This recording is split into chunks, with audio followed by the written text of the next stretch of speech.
अयोध्या में राम मंदिर निर्माण को लेकर आज का दिन बेहद खास है और आज अयोध्या में राम मंदिर के 4 दर्शन मार्गों में से एक का शुभारंभ हो गया है और बड़ी संख्या में अब लोग राम दर्शन के लिए यहां पर पहुंच सकते हैं। रामलला के दर्शन के लिए जिस रास्ते से अब जाना होगा, एक रास्ता आज खोल दिया गया है। रास्ते में फूलों की बरसात की गई और ये तस्वीरें आप देख पा रहे हैं। राम मंदिर के दर्शन के लिए जन्मभूमि पथ पूरी तरह से बनकर तैयार हो चुका है। अयोध्या में राम मंदिर के दर्शन के लिए 4 मुख्य मार्ग की योजना बनाई गई थी। इसमें पहला मार्ग है राम पथ, इसका कार्य प्रगति पर है। साथ ही एक दूसरा पथ भी है जन्मभूमि पथ और ये पूरी तरह से बन करके अब तैयार है। और इसी तरह से तीसरा पथ भी है भक्ति पथ और चौथा पथ सुग्रीव पथ और इन दोनों के कार्य भी लगातार प्रगति पर हैं।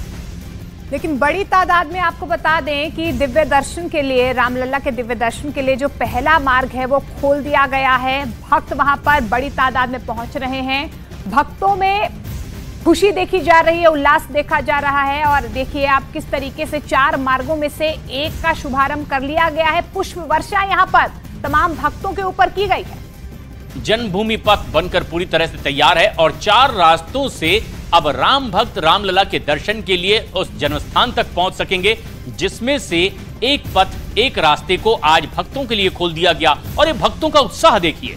अयोध्या में श्री राम जन्मभूमि में ऐसे में जबकि भव्य राम मंदिर बनकर तैयार होने वाला है, उसकी तिथि घोषित कर दी गई है जिस दिन से उसमें दर्शन की शुरुआत होगी, मंदिर का उद्घाटन। लेकिन अब सीधी तस्वीरें आप देखिए किस तरह से उस पथ को, उस रास्ते को फूलों से सजाया गया। और सिर्फ रास्ता इस तरह से द्वार पर ही फूल नहीं लगे हुए हैं, बल्कि जिस पथ से रामलला के दर्शन के लिए तमाम श्रद्धालु आगे बढ़ेंगे, उस रास्ते पर भी फूलों की वर्षा की गई है। तो भव्यता और दिव्यता आप देख पा रहे हैं। जो पहला मार्ग है जो पूरी तरह से बनकर तैयार हो गया है, वो मार्ग जो है अब आम जनता के लिए, भक्तों के लिए खोल लिया गया है। आप देखिए मार्ग को किस तरीके से फूलों से सजाया गया है। और इसके अलावा भक्तों की संख्या भी वहां पर देख पा रहे होंगे। हजारों की तादाद में राम भक्त यहां पर पहुंचे हुए हैं, बेहद खुश नजर आ रहे हैं। क्योंकि देखिए 4 मार्ग है, उनमें से जो पहला मार्ग है वो खोल दिया गया है भक्तों के लिए। बड़ी तादाद में लोग यहां पर पहुंच रहे हैं।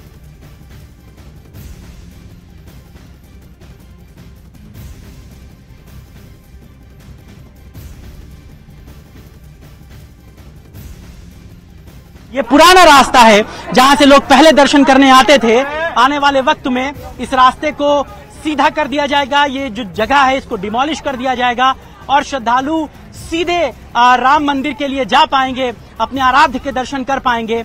लेकिन जब तक राम मंदिर का निर्माण कार्य चल रहा है, उससे पहले जो वैकल्पिक मंदिर है, आप देखिए ये बाएं यहाँ से रास्ता जाता है जहां पर श्रद्धालु जा रहे हैं राम मंदिर के दर्शन करने, भगवान श्री राम के दर्शन करने, जहां पर प्रभु इंतजार कर रहे हैं अपने जो भव्य मंदिर का इंतजार कर रहे हैं आराध्य अपने। और उसी की तैयारियों को लेकर के जो तेजी दिखती है वो साफ तौर पर ये बताती है कि ट्रस्ट से लेकर के सरकार तक कितनी तेजी के साथ काम कर रही है और जो है वो चीजें जो है वो बेहतरी की तरफ आगे हैं। और यहाँ पर निर्माण कार्य के साथ ही तमाम चीजों का ख्याल रखा जा रहा है। जो लोग श्रद्धालु जो दर्शन करने आ रहे हैं उनके लिए कोई दिक्कत ना हो, कोई समस्या ना हो, उसकी भी तमाम व्यवस्थाएं की जा रही हैं। चेक पोस्ट बनाए जा रहे हैं, हर तरीके से चीजों को बेहतर करने की कोशिशें हैं। आप देखिए बड़ी संख्या में श्रद्धालु जो हैं वो लगातार चले आ रहे हैं। चूंकि दोपहर में 2 बजे मंदिर के कपाट खुलते हैं और मंदिर के कपाट खुलने के साथ ही श्रद्धालु 5 बजे तक दर्शन कर सकते हैं।